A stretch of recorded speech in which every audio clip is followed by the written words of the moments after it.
Привет! Вы на канале Aeroportal. За последние дни в новостной повестке в гражданской авиации начали появляться одна за другой информационные сводки о различных происшествиях, связанных с самолетами компании Boeing. Плюс по СМИ разошлась история с трагичной концовкой менеджера по качеству. Так что же происходит в компании Boeing сейчас? Попробуем разобраться в этом видео. Перед тем, как мы начнем, не забудьте подписаться на нашу группу ВК. Это наш запасной аэродром, в котором также есть много интересного про авиацию. Ссылку вы найдете в описании. А теперь пристегните ремни безопасности, мы взлетаем.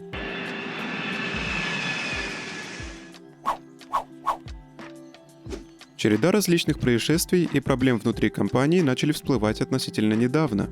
Но когда же все пошло в не ту сторону? Отправной точкой можно назвать две авиакатастрофы, произошедшие с разницей в полгода, в 2018 и 2019 году. Первая случилась в октябре 2018 года. Тогда новый Boeing 737 MAX 8 индонезийской авиакомпании Lion Air, выполнявший рейсы Джакарты, потерпел крушение в Яванском море. В результате погибли все находящиеся на борту пассажиры и члены экипажа, а именно 189 человек. А полгода спустя, в марте 2019 года, разбился еще один Boeing 737 MAX 8.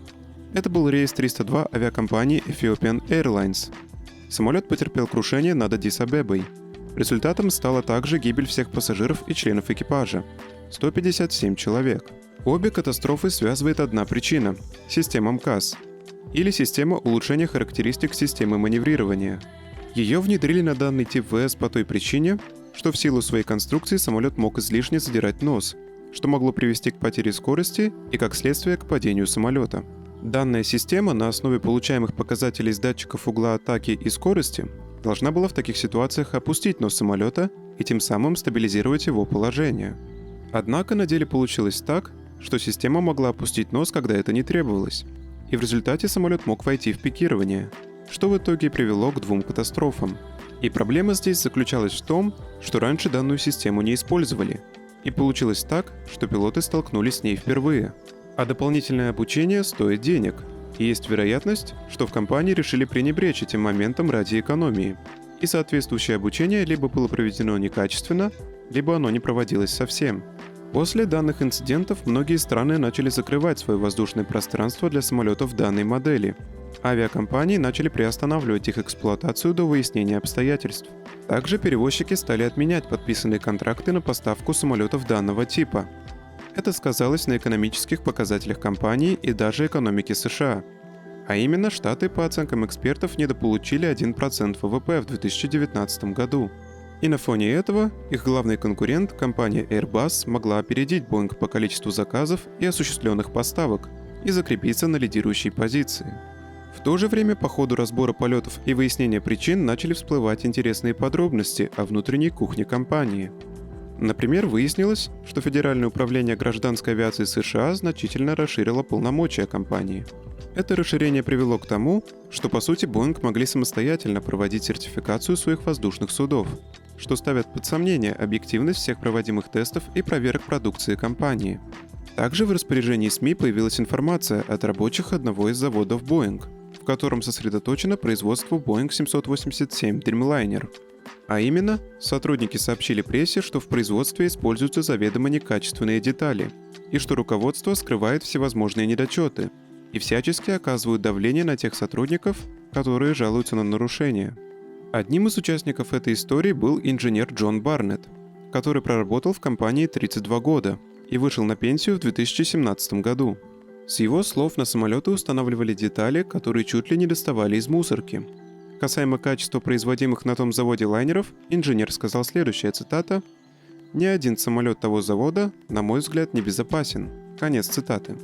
И 9 марта Джон был найден без признаков жизни в автомобиле на парковке возле отеля. По версии следствия, это произошло от нанесенного себе ранения. На фоне этого произошло падение акций Boeing, что говорит о недоверии к версии следствия. А происшествия, связанные с самолетами Boeing, не прекращались. Незадолго до этого, в январе этого года, Boeing 737 MAX 9 авиакомпании Alaska Airlines совершил аварийную посадку из-за выпавшей секции фюзеляжа и, как следствие, разгерметизации салона. Одной из главных версий произошедшего является то, что сотрудники сборочного цеха не закрепили болты при переустановке аварийной двери. В этом случае обошлось без пострадавших. Однако это снова вызывает вопросы к контролю качества на производстве Boeing. И на это событие также негативно отреагировал рынок. Акции компании снова упали. Новое происшествие не заставило себя долго ждать. 11 марта на борту самолета Boeing 787 Dreamliner авиакомпании LATAM Airlines бортпроводник случайно зацепил переключатель, который расположен на спинке кресла пилота. Он обычно закрыт и не используется в ходе полетов.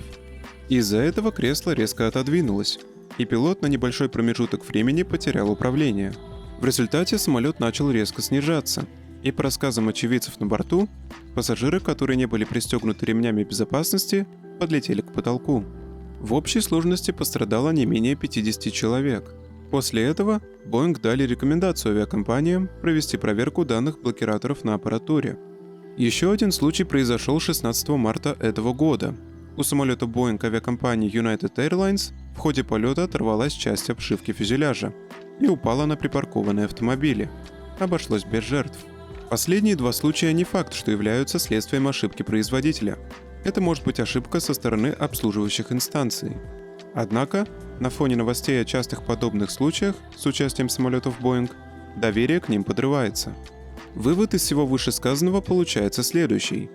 Boeing в погоне за восстановлением и дальнейшим укреплением своих позиций на рынке ищет более легкие для себя пути.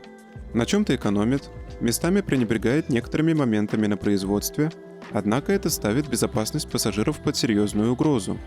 И в результате получается обратный эффект. Растет количество инцидентов, снижаются рыночные котировки, снижается лояльность как пассажиров, так и авиаперевозчиков. А вы как думаете? Сможет ли Boeing исправить свое положение? Напишите в комментариях. Спасибо, что посмотрели и поставили лайк. Не забудьте подписаться на канал и нажать на колокольчик, чтобы не пропустить наш следующий ролик. Также не забудьте подписаться на нашу группу в ВК по ссылке в описании. До встречи!